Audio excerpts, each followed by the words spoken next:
ready. There's no Millie! Your Majesty? Well, I'm still looking for my Blitzy, but I guess I can go on.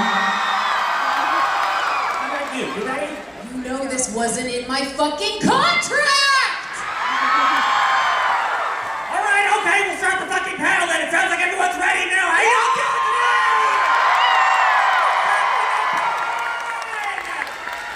I'm Morgana Ignis. I forget what my title at the company is this week, but other than that, I voiced Sally Mae on the show, which is a lot more relevant now. Are you ready to meet the selection of hell of a boss people we have here this weekend? One more fucking time. Are you ready to meet everyone who's here at the fucking panel?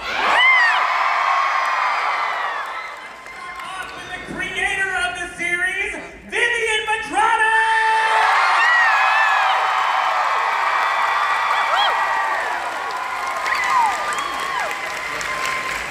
Next up, my beloved sister's cupcake of a husband, the voice of Moxie, Richard Horvitz!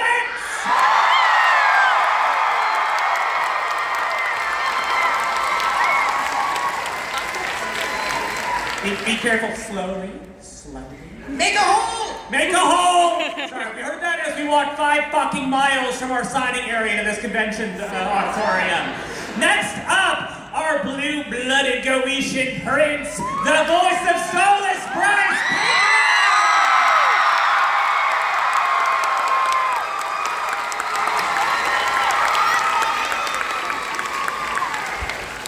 And next up, the gateway to a furry obsession so many of you didn't realize you had yet, the voice of Luna, Erica Lindbeck!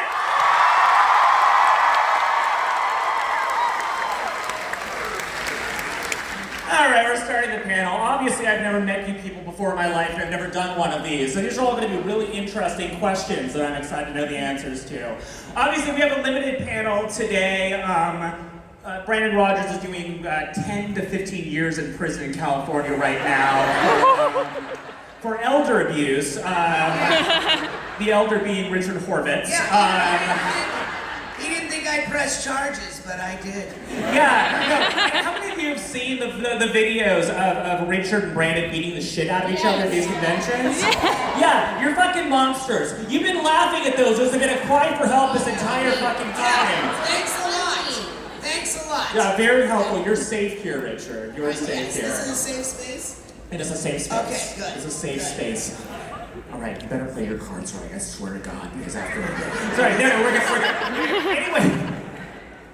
Anyway, we got Richard here, Bryce. We've been catching up on a lot of your backstory and everything, and like your beginnings in this field, and like where your creative talents came from. And we didn't realize you were actually babysat by Erica Henningsen from Hasbin Hotel. Yes. We actually found this out last night. Erica Henningsen, while she was babysitting you, taught you everything you knew about dance and voice acting. Do you want to speak a little bit about that? Well, it was my ABCs that she taught me, yes. You all know Charlie? She babysat Bryce when Bryce was little. Yeah, given Erica is older than Bryce, Erica's younger than Bryce, but she was very mature for her age. So Bryce was technically an adult, but Erica Henningsen still babysat him. So we discovered a lot of great stuff there. And then for Erica, we are so excited that we're going to be seeing a lot more of Luna coming up in this season, and beyond that, we're thrilled to have you back. Obviously, we haven't heard a lot of you this season due to the vow of silence you took from that cult that you joined. Yes, the cult that I was in, and it was honestly, I feel really lucky that they kept me on. I know I went through that phase and I talked to you guys about it. Well, I didn't specifically speak because I took a vow of silence. But when I emailed to say that I couldn't be a part of some episodes, you really took that in stride and kept me on, and I'm super lucky and grateful for that, and I'm happy that I can talk now. Yes. Now that we got you out of there legally, we're really glad that you can actually speak on the show. They actually busted me out of that cult. They came in and got me, and I'll never forget it. They put me in a little backpack, like it was almost like a baby Bjorn. Morgana, literally, I was so weak. There were so many First we I don't made a wanna talk hole. about Though. it. First we made a hole. First, We made a hole, We made a yes. hole. We were able to make a hole here. Richard made a hole, Kool-Aid Man into the building, into the dilapidated shack in downtown LA that I was in. And then Morgana lovingly put me into a baby Bjorn, and they all got me out, and I feel really lucky, so yeah. Raise your hand if you're confused. Very good. Thank God. Okay, good. Listen, we do a lot of these fucking things, so we have to entertain ourselves somehow.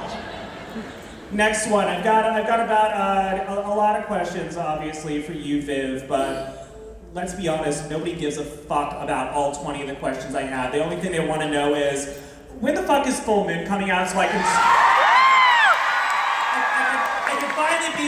finally not be asked this on every fucking Instagram post from some rando. I'll post a picture of lemonade and I'm just like, ooh, such a delicious drink I have, and 20 people underneath, who the fuck cares? When's full moon coming out?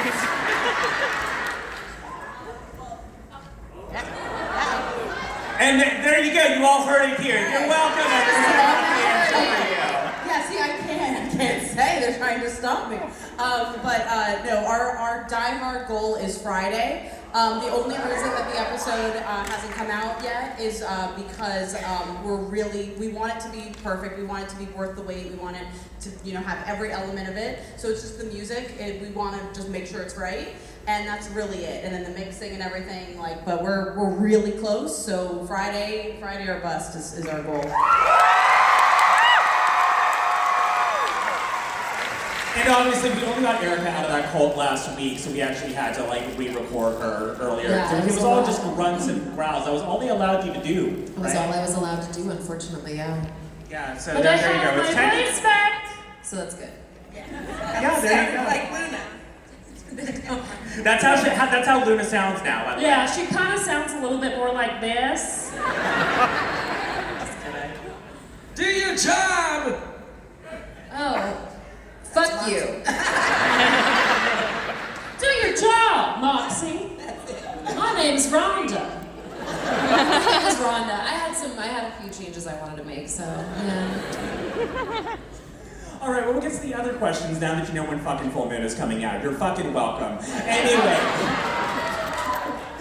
Viv, do you want to talk a little bit about the first half of season 2 so far? Now we're leading up to full moon. We've had a lot of shakeups in character dynamics. We have now, who saw the teaser trailer for the second half of season 2? Good. Let me start counting. 1, 2, 3. Keep them up. 4.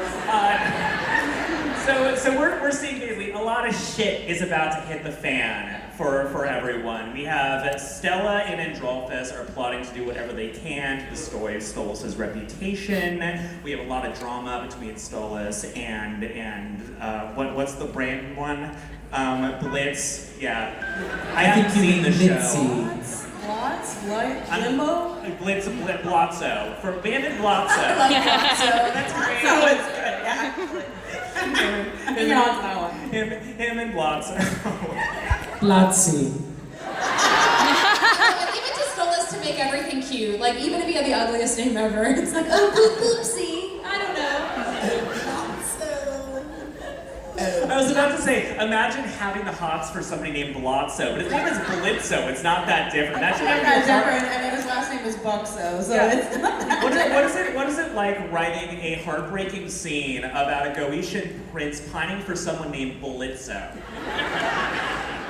That's what's fun to me. I mean, it was, yeah. So the fun of Stolas and Blitz is that it's such a weird pairing on the outside, but they really, as characters, the more you get to know them, you see how weirdly kind of fitted they are for each other in ways, but also the miscommunication that they currently have is just not conducive for this relationship to work as a person, so that's what we're exploring in it is how does this relationship work? How do they come together and how do they communicate? And obviously up to this point in season 2, we've seen a lot more from Stolas' perspective and we've explored more of that.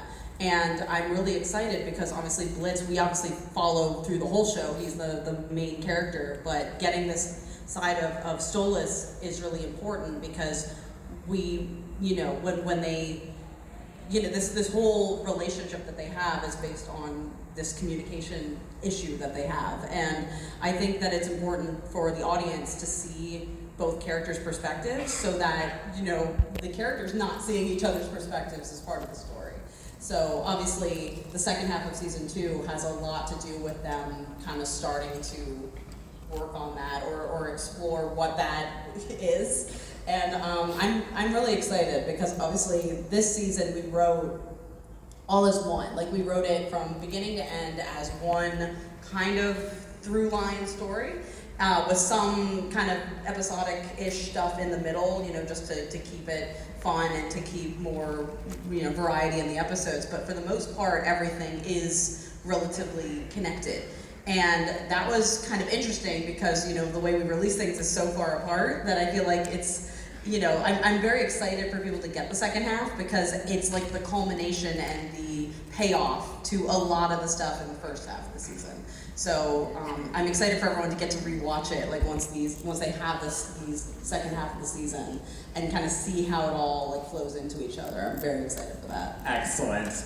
And without spoiling things, how does it feel to know you're about to hurt all of these people really, really bad? Feels good. And the truth of it, honestly, though, is that I'm the one that hurts first because I know the story and I have to, like, you know, watch the animatic and I have to be like, oh my god, and I have to be part of the voice sessions where we hear these heartbreaking deliveries. And but then I also know where it goes, and I also know, you know, that it all will eventually, you know, reach an end point that I'm very excited for. So I know the like star at the end of the journey. So when you kill everyone off at the end of the series, so just so you know, at her autograph booth, she accepts cash, card, or vials of your tears, which she feeds off of in order to make the show. Richard, so on top of voicing Moxie, you are also our voice director. So you've had the job of taking the ridiculous, insane content and also mixing it with these deep, heavy, emotional moments. So from a director's perspective, how has this job been challenging in finding that balance with all of us and sort of like finding the peaks of comedy and then really reaching a lot of us who are kind of, you know, trying to find these comedic moments and bringing us down to, you know, pain? Wow, how about that for an easy question? Could you explain the entire method Yes. of acting and emotion, but condense it in about a minute? Well, Viv and I are really fortunate because we have really super talented actors involved on this project. You know, 3, 4, 5 of them right here on stage. 1, 2, 3, 4, 5. And so I don't think I've never had to give anyone a line reading in our lives. We just set the scene. You know, it's like, you know, if you can create the image in the actor's mind. First of all, we don't really play comedy. The situation are always really funny, so those come out funny. And then Viv and I always get 1 or 2 as written, and then we say, okay, now do what you want to do with it, and they'll say, can I try something else? And Viv is very generous about that. It's not like, no, you can't. I've written this, you will do as I say, or you will get out. And that's when the beatings start. That's what, yeah. So we're like, yeah, let's see what you got. And a lot of times, Viv and I go, that's funny. That's better than what we've got. So maybe that'll be in. But the scripts are always really tight and very funny. So, and then as far as the dramatic scenes, I think that any actor knows that you don't ever have to like play drama. You have to let the words do the work. The situation demands it. I don't really look at things from this as a drama versus this as a comedy because in our primary realities of